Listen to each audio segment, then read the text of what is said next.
দেশের বাইরে আমার কোনো ঠিকানা নেই, এটাই হলো আমার ঠিকানা। এই দেশ, এই দেশের মাটি মানুষই আমার সব কিছু, কাজে আমি দেশের বাইরে যাব না। দেশের এত সমস্যা, এই কোনো সমস্যা নিয়ে আলোচনা হয় না।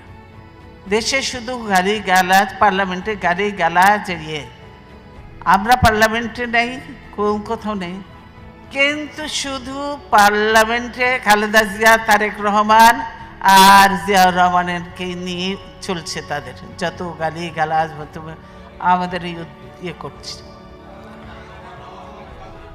হ্যাঁ, এইটা হলো তাদের কাজ। পার্লামেন্টে কোনো কিছু হয় না, কাজে এই অবৈধ পার্লামেন্টে আমরা জানি, এই অবৈধ পার্লামেন্টে যত কিছু আইনি